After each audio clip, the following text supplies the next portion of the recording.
أشهد أن لا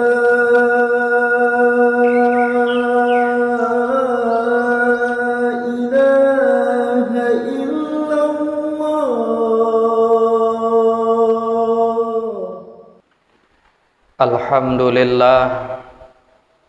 Alhamdulillahilladzi arsala rasulahu bil huda wa dinil haqq.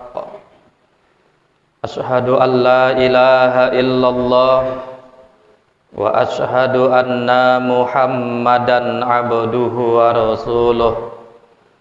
Allahumma salli ala sayyidina Muhammad wa ala alihi wa sahbihi ajma'in. Amma ba'd. Wa qala Allah ta'ala fil kitabihil karim, a'udzu billahi minasy syaithanir rajim. Bismillahirrahmanirrahim. Ya ayyuhalladzina amanu taqullaha haqqa tuqatih wa la tamutunna illa wa antum muslimun. Tsumma qala aidan fi ayatil ukhra, a'udzu billahi minasy syaithanir rajim. Bismillahirrahmanirrahim. Inna a'tainakal kautsar fasalli li rabbika wanhar inna sani'aka huwal abtar. Shadaqallahul azim. Al-Quran surah Al-Kautsar ayat 1 sampai 3. Maha benar Allah dengan segala firman-Nya.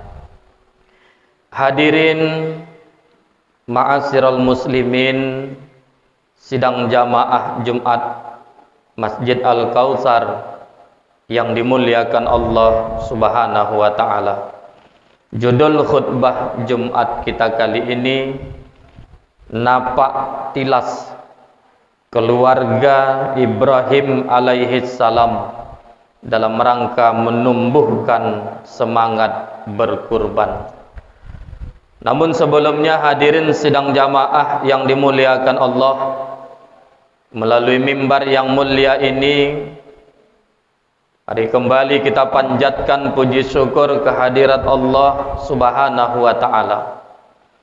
Melalui mimbar yang mulia ini, mari kita perbanyak mengucap salawat dan salam keharibaan junjungan alam baginda Muhammad Rasulullah sallallahu alaihi wasallam.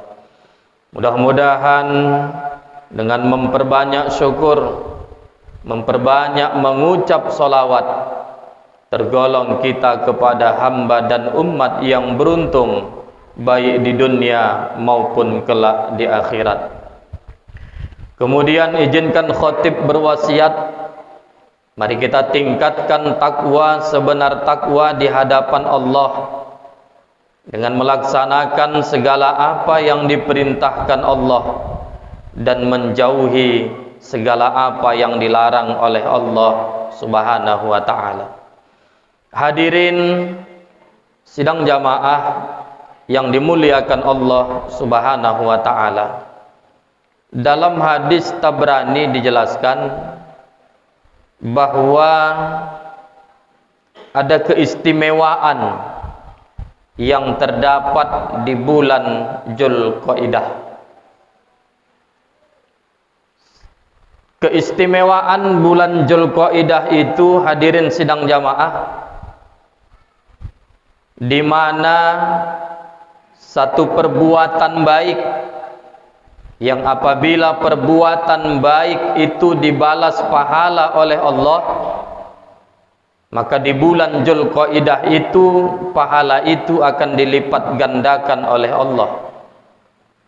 Dan apabila di bulan Dzulqa'dah kita melakukan suatu perbuatan yang tidak baik dan perbuatan itu dibalas dosa oleh Allah, maka dosa itu juga akan dilipat gandakan oleh Allah Subhanahu wa taala. Dzulqa'dah itu hadirin sidang jamaah satu di antara 4 bulan yang diharamkan Allah. Minha arba'atun hurum, At-Taubah 36. Dan hari ini kita sudah berada di tanggal 4 Dzulhijjah 1444 Hijriah.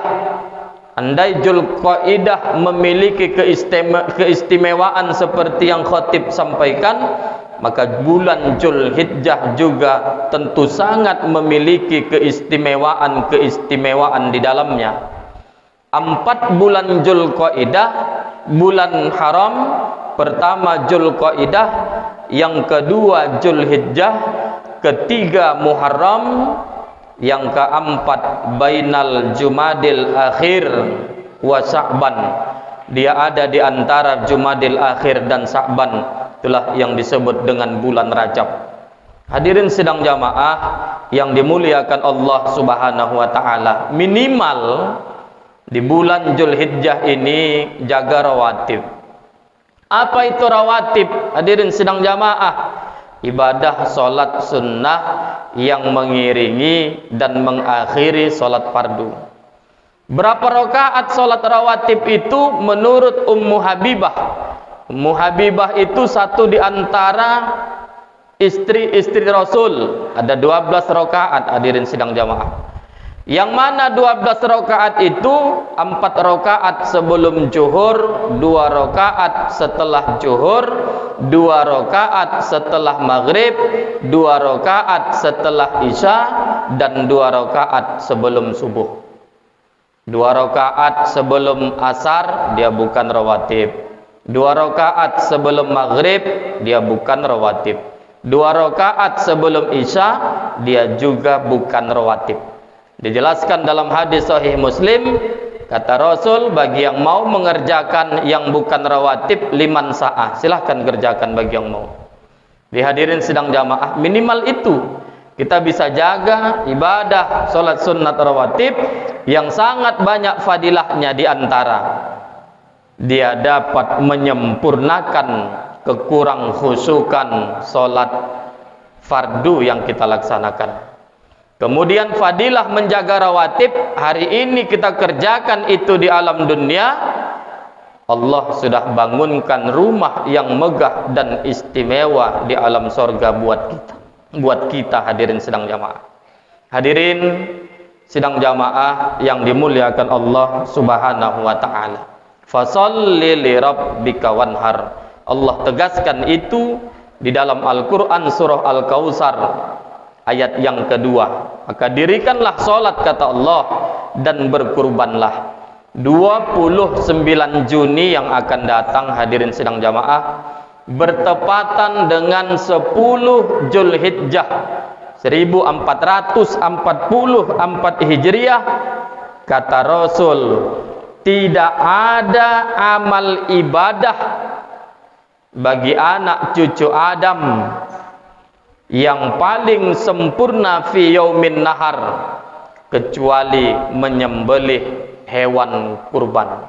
Hadirin yang dimuliakan Allah Subhanahu wa taala, ketika kajian kurban ini kami sampaikan, banyak jamaah yang bertanya, apa hukum berkurban itu?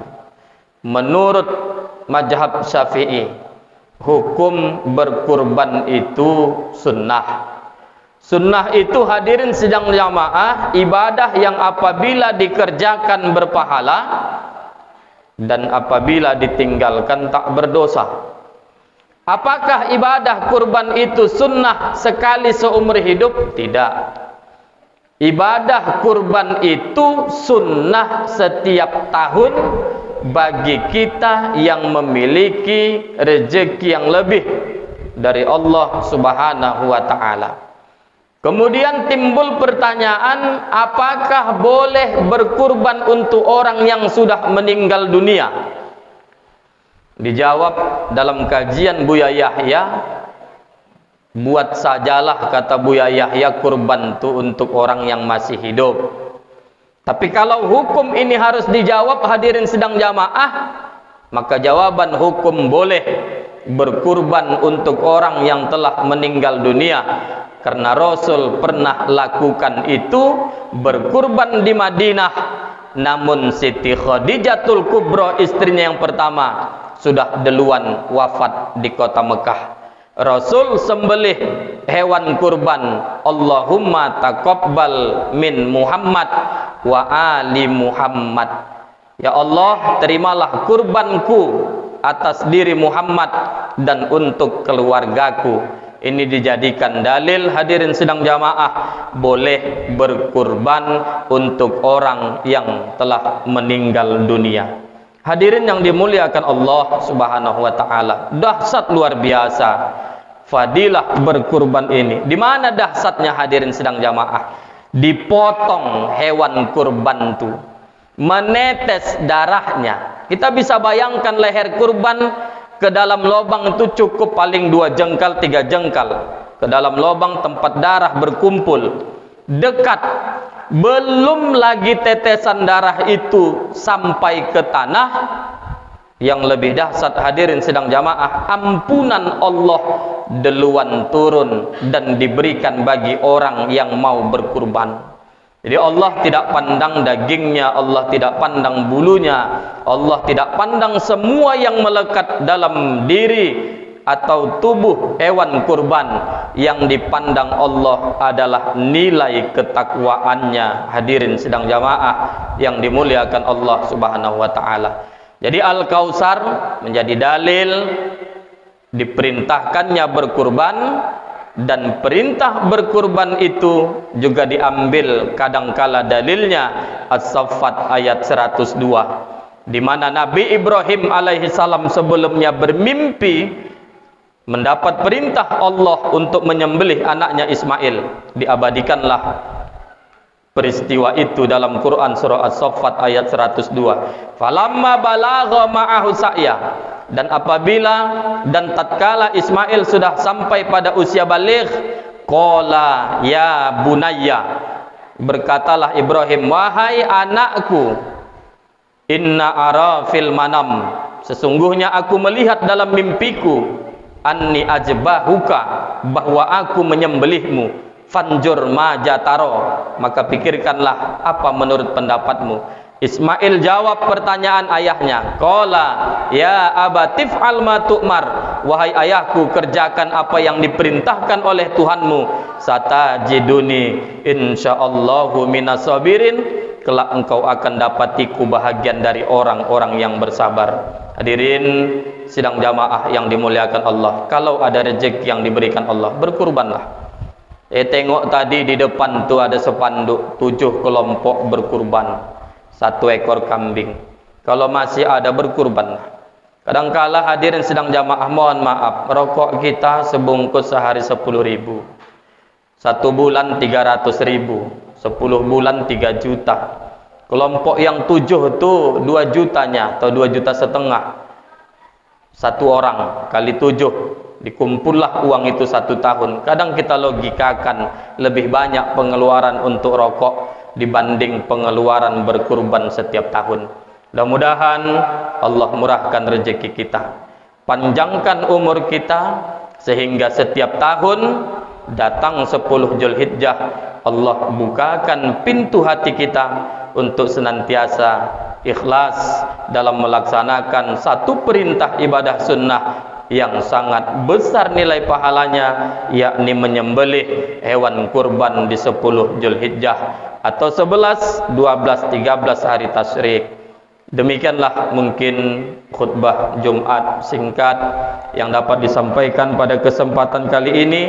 Mudah-mudahan bermanfaat. Hikmah dari berkurban diantaranya, pertama, tentu ibadah yang kita lakukan akan menumbuhkan kecintaan Allah kepada kita hambanya. Yang kedua, mengenang kasih sayang Ibrahim terhadap putranya Ismail. Yang ketiga, tentu dari ibadah kurban yang kita lakukan akan mendapat balasan pahala dari setiap helai bulu hewan kurban. Dan yang keempat, fadilah berkurban. Tentu di hari itu kita dapat membahagiakan orang-orang fakir miskin yang mungkin lidahnya jarang tersentuh makan daging di dalam kehidupannya masing-masing. Mudah-mudahan bermanfaat. Barakallahu li wa lakum fil Qur'anil azim wa nafa'ani wa iyyakum bima fihi minal ayati wa dzikril hakim wa taqabbala minna wa minkum tilawatahu innahu huwal ghafurur rahim. Alhamdulillahi ahad, Allahus samad, lam yalid wa lam yulad wa lam yakul lahu kufuwan ahad. Asyhadu an la ilaha illallah wahdahu la syarikalah wa asyhadu anna Muhammadan abduhu wa rasuluh. Allahumma salli ala sayyidina Muhammad wa ala alihi wa sahbihi ajma'in. Wa qala Allah ta'ala fil kitabihil karim, a'udzu billahi minasy syaithanir rajim. Bismillahirrahmanirrahim. Innallaha wa malaikatahu yusholluna 'alan nabi. Ya ayyuhalladzina amanu sallu 'alaihi wa sallimu taslima. Sadaqallahul azim. Warhamna ma'ahum birahmatika ya arhamar rahimin. Allahumma ighfir lil muslimina wal muslimat wal mu'minina wal mu'minat al ahya'i minhum wal amwat birahmatika ya Allah ya rabbal alamin. Walhamdulillahi rabbil alamin. Ibadallah, innallaha ya'muru bil adli wal ihsan wa ita'i dzil qurba wa yanha 'anil fahsya'i wal munkari wal baghi ya'izukum la'allakum tadhakkarun. Fadhkurullahal 'azima yazkurkum washkuruhu 'ala ni'amihi yazidkum wa la dzikrullahi akbar. Aqimus shalah.